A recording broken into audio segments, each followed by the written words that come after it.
ناظرین کرام، کیا ہی کمال پروگرام ہوگا انشاءاللہ کہ حضرت موسیٰ علیہ السلام کا تذکرہ پاک ہے اور بہت سارے واقعات ہیں جو بڑے انٹرسٹنگ واقعات ہیں. آپ نے میرے ساتھ ضرور رہنا ہے. معاملہ یہ ناظرین، اگر چند جملوں میں عرض کروں کہ ابو البشر سیدنا آدم علیہ السلام سے لے کر سردار انبیاء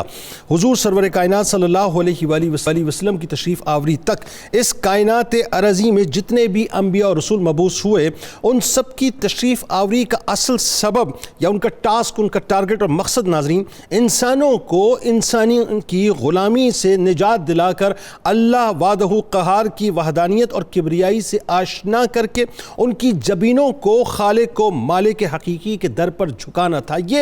بنیادی طور پر پرائم مقصد اگر میں کہوں ناظرین تو یہ ہے. اس مشن کی تکمیل کے لیے اللہ تبارک و تعالیٰ نے کم و بیش 1,24,000 انبیاء کرام علیہ السلام مختلف زمانوں میں مختلف زمینوں پر اور مختلف قوموں پر بھیجے. اس جد و جہد میں ناظرین انتہائی اندوہناک اور صبر آزما اذیتوں کا سامنا کرنا پڑا، اور ایسی اذیتیں جس کے محض تصوری سے انسان کا دل کانپ اٹھتا ہے، وہ تمام تکالیف انبیاء کرام علیہ السلام نے فیس کی. نتیجتاً ناظرین نہ صرف اللہ کے ان مرغوب و محبوب بندوں کو بھی آزمائش کی خوفناک بھٹی سے گزرنا پڑا، بلکہ اس کے ساتھ ساتھ ناظرین منکرین توحید و نبوت بھی صفحہ ہستی سے ایسے مٹا دیے گئے کہ بس عبرت کا نشان بن کے رہ گئے. اسی تسلسل میں اللہ کے برگزیدہ اور اولو العزم پیغمبر حضرت موسیٰ علیہ السلام کی جہد مسلسل اور آل فرعون کی گرفت و عذاب کو قرآن کریم نے بہت ہی بلاغت اور فصاحت کے ساتھ بیان کیا ہے. حضرت موسیٰ علیہ السلام پر ناظرین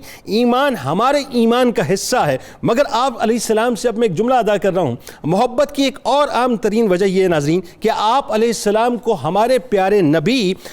نبی کی پیاری امت سے ایک خاص انسیت تھی، اور اس امت کا امتی بننا بے حد عزیز تھا. پھر چونکہ آپ علیہ السلام کی بار بار چاہت اور خواہش کے باوجود بھی آپ اللہ کا دیدار نہ کر سکے، تو آپ کو مبارک آنکھیں بہت عزیز تھیں، جن مبارک آنکھوں نے اللہ کا دیدار کیا تھا اور جن کو بار بار آپ معراج کے موقع پہ ان کی زیارت کر کے دراصل اللہ کی زیارت کیا کرتے تھے. ناظرین کرام، تمام پیغمبروں کی نسبت قرآن میں سیدنا موسیٰ علیہ السلام کی نسبت کے اعتبار سے ناظرین بہت زیادہ ان کا ذکر آتا ہے. 30 سے زائد صورتوں میں اللہ تبارک و تعالیٰ نے موسیٰ علیہ السلام کا تذکرہ کیا. پھر اس کے ساتھ ساتھ فرعون اور بنی اسرائیل کے واقعے کی طرف 100 مرتبہ سے زیادہ قرآن پاک میں اشارہ ملتا ہے. یہ بات بھی ذہن میں رہے کہ اس زمانے میں مملکت مصر نسبتاً وسیع مملکت تھی. وہاں کے رہنے والوں کا تمدن بھی حضرت نوح علیہ السلام، ہود علیہ السلام اور شعیب علیہ السلام کی اقوام سے زیادہ ترقی یافتہ تھا. لہذا حکومت فرعونیہ کی طاقت بھی بہت زیادہ تھی، ان کی قوت بھی بہت زیادہ تھی، اور ان کا میکانزم بھی بہت زیادہ تھا. ناظرین اسی بنا پر حضرت موسیٰ علیہ السلام کی تحریک اور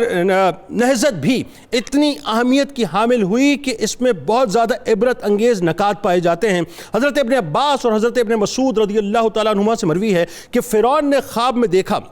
کہ گویا ایک آگ بیت المقدس کی طرف چلی آ رہی ہے، اور اس نے مصر کے گھروں اور تمام قبطیوں کو جلا ڈالا، لیکن بنی اسرائیل کو آج تک نہیں آئی. فرعون نے بیدار ہونے کے بعد اپنے ملک کے تمام کاہنوں، نجومیوں اور جادوگروں اور دیگر ماہرین کو جمع کیا، اور سب نے اس خواب کی تعبیر بتائی کہ جس پر مطلب جو جواب ظاہر جو سوال کیا فرعون نے، تو جواب یہ ملا کہ بنی اسرائیل میں ایک بچہ پیدا ہوگا اور اس کے ہاتھوں اہل مصر کی ہلاکت ہوگی. بنی اسرائیل کے ناظرین یہ بات بھی بہت مشہور تھی کہ انہی میں ایک بچہ پیدا ہوگا جو بڑا ہو کر فرعون کا تختہ الٹے گا اور بنی اسرائیل کے پاس مصر کی باغ دوڑ آ جائے گی. اللہ کی شان دیکھیے ناظرین کہ جس بچے کے خوف سے فرعون نے ہزاروں بچے ذبح کروا دیے، وہ بچہ فرعون ہی کی زیر نگرانی اور سرکاری تحفظ میں پروان چڑھنے لگا، اور اللہ نے اپنا وعدہ پورا کیا، اور حضرت موسیٰ علیہ السلام رضاعت کی عمر تک اپنی والدہ کے پاس ہی پرورش پاتے رہے. حضرت موسیٰ علیہ السلام کی ناظرین پوری حیات طیبہ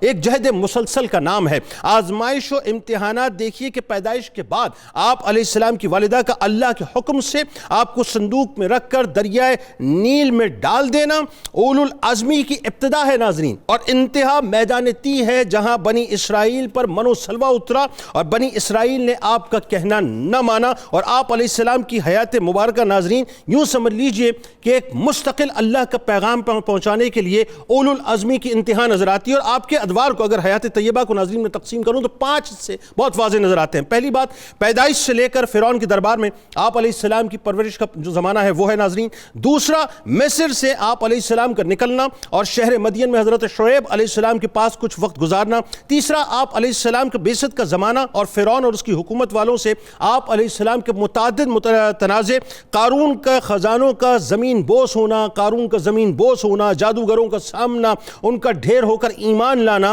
نیز فرعونیوں پر 5 شدید عذابوں کا آنا اور آپ کی دعا سے اس کا ٹل جانا۔ اس کے بعد چوتھا جو دور ہے ناظرین وہ فرعونیوں کے چنگل سے موسیٰ علیہ السلام اور بنی اسرائیل کی نجات، یعنی فرعونیوں کا دریائے نیل میں غرق ہونا اور وہ حوادث جو راستے میں آئے۔ اور پانچواں جو دور ہے وہ کوہ طور سے تورات لانا، یعنی 10 کمانڈمنٹس کو لانا، سامری جادوگر کا فتنہ، بچڑے کو پوجنا، بنی اسرائیل کی سرکشی، سروں پر کوہ طور کا معلق ہونا، 6 لاکھ بنی اسرائیلیوں کا قوم عمالقہ سے جہاد کے لیے انکار کرنا، میدان تیہ میں 40 برس تک رہنا، من و سلوہ کا اترنا، پتھر سے 12 چشموں کا جاری ہونا، حضرت موسیٰ علیہ السلام اور بنی اسرائیل کے درمیان کشمکش کا پیدا ہو جانا۔